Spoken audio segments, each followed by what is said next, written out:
Everybody seems to be pretty ruthless in their quest to get Nintendo to put games from all their past consoles onto the Switch, and even though we do have games from the NES and Super Nintendo, most aren't very happy with the fact that key titles are missing from the Earthbound and Donkey Kong Country series. But while I'm usually right in the middle of those angry mobs who are fighting for the Switch to offer games from the Game Boy, Game Boy Advance, 64, and Gamecube libraries, I actually think there's one forgotten console that has a library worth salvaging, and since you had to have read the title of this video before clicking it, then you already know that I'm talking about the Virtual Boy, and no, I'm not kidding. So sit back in the sexiest chair you've got, lock your dad in the garage until he realizes why selling his lore tabs to my neighbor Terry is wrong, press the subscribe button if you haven't already, and allow me, the Ayatollah of rock and roll, CameronAllOneWord, to tell you why I think Virtual Boy games need to come to the Nintendo Switch.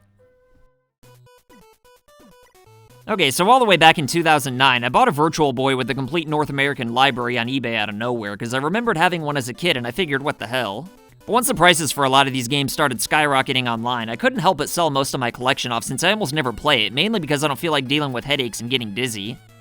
I'm sure we've all probably heard people talking about how the Virtual Boy causes headaches, but trust me, it's no joke. If you play the Virtual Boy for like 30 to 60 minutes, you're probably not going to feel very good afterwards. However, even though the hardware sucked horse eggs, I don't think that means that the software deserves to be buried until the end of time, which is why I think the Switch is the perfect console to give some of these games a second chance at life. Well, I mean, the 3DS was actually the perfect platform, but that ship sailed, and I'm not giving up on the boy of virtuality just yet. I know I've made a lot of videos on this channel talking about which 20 games I'd put on the Switch's online catalog if Nintendo were to add certain consoles to the subscription service, but seeing as how there's only 22 Virtual Boy games in existence, I'm not saying that the entire library's gotta have its own icon on the home menu, because if that were the case, then it'd make way more sense to talk about why I left 2 games off as opposed to why I chose the 20 that made the cut. And even beyond that, most of the Virtual Boy's library isn't really all that great in the first place. In fact, I'd say that only 7 of the games even qualify as being remotely fun, with only 2 truly being good. Plus, all these games being in red and black haven't exactly aged all that well either. So why am I campaigning for these games to come to the Switch, you ask? Well, mainly so the 2 games that were truly good can see the light of day again, rather than staying buried on a forgotten console in the past. And out of the 22 games in the Virtual Boy's library, the 2 good ones I'm referring to are Jack Bros and Wario Land.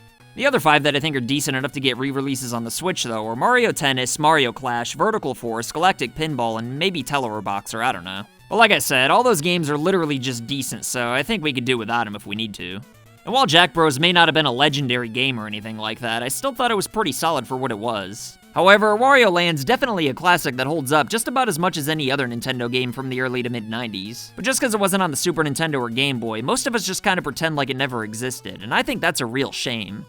Sure, the 3D effects for a lot of these games probably wouldn't look as good on a TV or tablet, especially for a game like Tellerboxer, but it absolutely still worked, just like how the same effects work in Donkey Kong Country Returns and Mutant Mudds. And yeah, the red and black graphics do kinda suck, but for sprite-based games, I can't imagine it'd take more than an afternoon's worth of work to update the imagery for a remaster. I mean, less than 1 million people bought the Virtual Boy, and out of those 770,000 who did, I'll bet most of them didn't actually finish most of these games, since they probably quit after getting a few measly migraines. So as one of the maybe 10,000 people or so who actually finished Virtual Boy, Wario Land, and Jack Bros, I can tell you that if you take the headaches out of the equation, then they're absolutely worth playing in the modern day. Wario Land's pretty much the same kind of 2D platformer as the other games in the series on the Game Boy, but I think it's a good bit better thanks to the 32-bit graphics and 3D background effects that actually add a little bit more to the game. And as far as Jack Bros goes, it's an action game made by Atlus where you play as one of the 3 Jack brothers, including the company's mascot Jack Frost, that all have different strengths and weaknesses. The idea is that you're visiting the human world on Halloween because it's the only time of the year where you can, but after realizing you lost track of time, you've got to hurry back to the fairy world before the portal's shut and you're trapped for good. It's a pretty simple and straightforward game, and the 3D effects wouldn't look as cool on a TV screen or tablet, but they're nothing more than 3D effects that don't really add anything to the actual gameplay, and after beating the game with all 3 characters, I think it definitely holds up well enough for a re-release, even if it were just a bonus game in Persona or something. I mean, Persona 5 lets you watch your character play games, so why couldn't they just add the ROM to this real one instead as a bonus or something? I mean, it's a lot better than paying hundreds of dollars for a copy on eBay, I'll tell you that much. As far as the other 5 decent Virtual Boy games go, though, I know they wouldn't light the world on fire or anything like that with a re-release, but since none of them are actually in virtual reality, I don't think updating the sprites would be all that complicated, so why not let curious Mario Tennis fans play the first game in the series, or just throw another solid space shooter on the eShop up like Vertical Force? After all, if Nintendo wants to bury the Virtual Boy to where nobody ever thinks about it again, then they should provide ways for people to play a classic like Wario Land, and since there's only a handful of games that anybody would ever even consider playing anyway, why not just re-release those games as well so that nobody has to buy a Virtual Boy and deal with the literal headaches just to play these lost games? I mean, much like the Wii U, it's not fair to let the best games on the console the developers put so much work into rot just because the hardware was a failure. And besides, far more people already played the Wii U games that were ported over to the Switch than they did the few Virtual Boy games that are still in purgatory, and much more recently as well.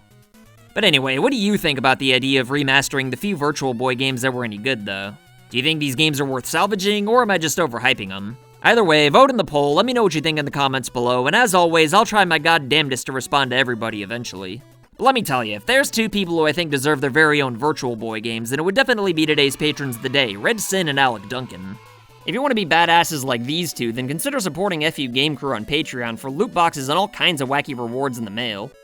And if you want to make cameos, then send pictures or videos of you rocking any FU Game Crew merch doing whatever you want as long as YouTube allows it, like these badasses you see before you. And as always, like and share this video if you want to help this channel grow, and if you want to prove that you're not down with registered sex offenders, then go right ahead and press that subscribe button if you haven't already. My name's CameronAllOneWord, and I'll be back with more videos soon. So I want to say thank you to your loyalty, thank you for your support.